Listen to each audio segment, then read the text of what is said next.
O Senhor esteja convosco. Proclamação do Evangelho de Jesus Cristo segundo Mateus.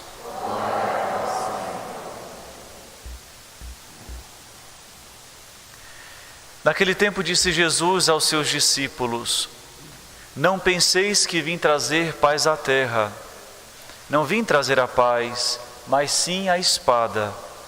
De fato, vim separar o filho de seu pai, a filha de sua mãe, a nora de sua sogra. E os inimigos do homem serão seus próprios familiares. Quem ama seu pai ou sua mãe mais do que a mim, não é digno de mim. Quem ama seu filho ou sua filha mais do que a mim, não é digno de mim. Quem não toma a sua cruz e não me segue, não é digno de mim. Quem procura conservar a sua vida, vai perdê-la. E quem perde a sua vida por causa de mim, vai encontrá-la. Quem vos recebe, a mim recebe. E quem me recebe, recebe aquele que me enviou. Quem recebe um profeta por ser profeta, receberá a recompensa do profeta. E quem recebe um justo por ser justo, receberá a recompensa do justo. Quem der, ainda que seja apenas um copo de água fresca, a um desses pequeninos por ser meu discípulo, em verdade eu vos digo, não perderá a sua recompensa.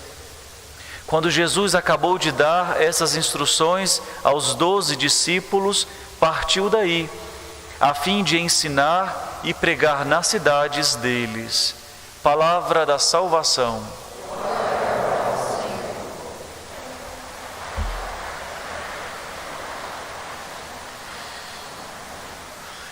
Eu mostrarei a salvação que vem de Deus.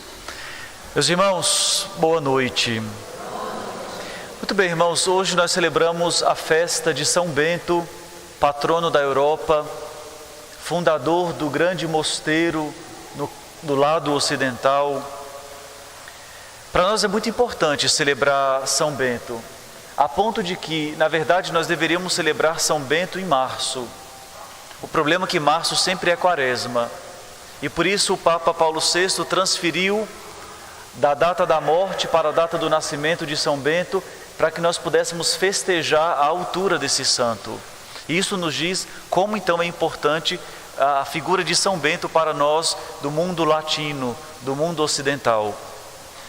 Irmãos, São Bento viveu no final do século V para o início do século VI.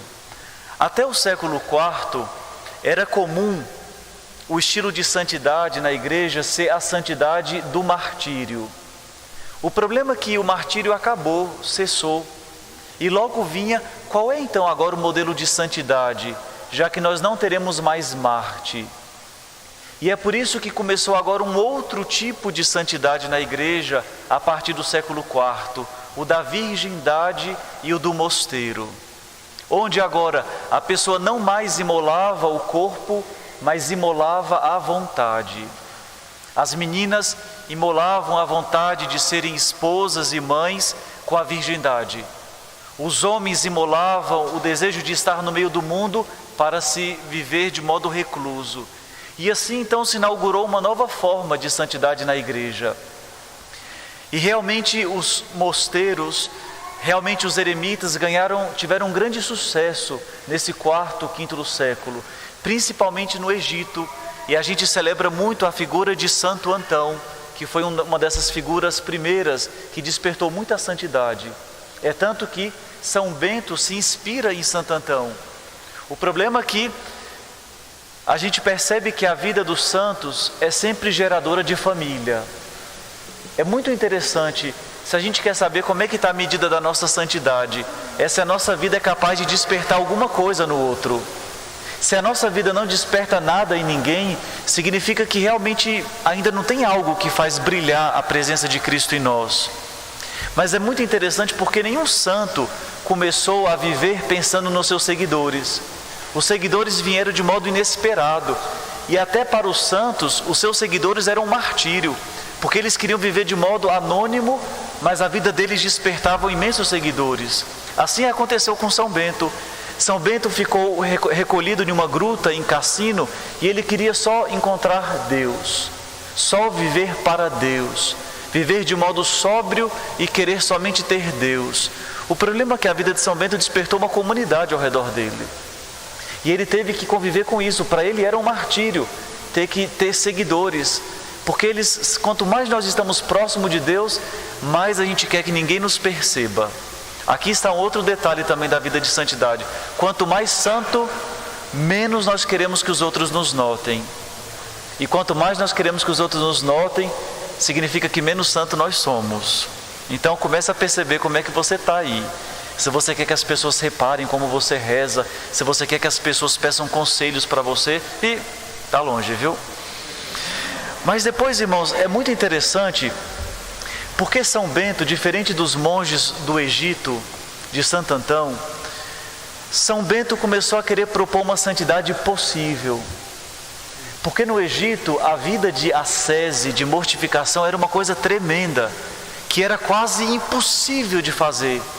E São Bento escreveu uma regra onde todo mundo seria capaz de ser santo seguindo essa regra. Então isso para nós é maravilhoso, porque a gente descobre então que a santidade não é para poucos, a santidade é para todos nós. E todos nós somos chamados a fazer esse caminho de configuração a Cristo, porque é isso que nos faz santos. Mas depois de escutando o Evangelho de hoje, eu gostaria de destacar um elemento da vida de São Bento, do mosteiro. Hoje nós escutamos aqui nesse texto evangélico: quem vos recebe, a mim recebe. Quem dá ao menos um copo d'água, receberá a sua recompensa. E isso era muito notório na vida dos mosteiros. São Bento diz: se chega alguém pedindo hospedagem, ofereça o melhor lugar, porque é o próprio Cristo que te vem visitar. Se vem uma pessoa, prepara logo de comer para ele, seja hospitaleiro. Era isso que era próprio dos mosteiros beneditinos e deve ser hoje ainda. Irmãos, aqui está um grande elemento para a nossa vida de santidade cristã: receber as pessoas na nossa casa como o próprio Cristo. Muitas vezes nós vamos perdendo essa delicadeza de como nós recebemos as pessoas nas nossas casas. A gente já acolhe esperando que elas possam ir embora. A gente já recebe de mau gosto, nem querendo atender. E na verdade, se a gente entrar nessa dinâmica de santidade de São Bento, quão bem nós podemos fazer. E eu queria dizer uma coisa para vocês. Eu e o Padre Everton, nós temos separado um grande defeito de alguns aqui. Às vezes nos chamam para ir nas casas e nem um copo d'água oferece. No Rio não, que é verdade. Se não oferece nem um copo d'água, imagina um cafezinho que o padre gosta, né? Gente, isso é grave, mas não porque é o padre, mas é porque é alguém que vai te visitar. Vocês entendem? Alguém que entra na nossa casa é o próprio Cristo. Independente se é padre, independente até se é católico, a gente deve mudar o nosso olhar. Isso é importantíssimo, porque a hospitalidade é aquilo que é próprio da Trindade. Vocês imaginem, a Trindade está nos esperando. E isso é a vida eterna. O Pai, o Filho e o Espírito Santo estão lá esperando que a gente vá para casa. E é por isso que as nossas casas devem imitar a vida da Trindade. A gente deveria esperar alguém chegar na nossa casa para a gente poder amar. Com um copo d'água, com um café, com uma simpatia. Realmente, irmãos, se a gente entender isso, a gente entendeu como é que é a vida do céu. Por isso, não percamos a oportunidade. Pode ser até aquele protestante chato, mas ele também merece.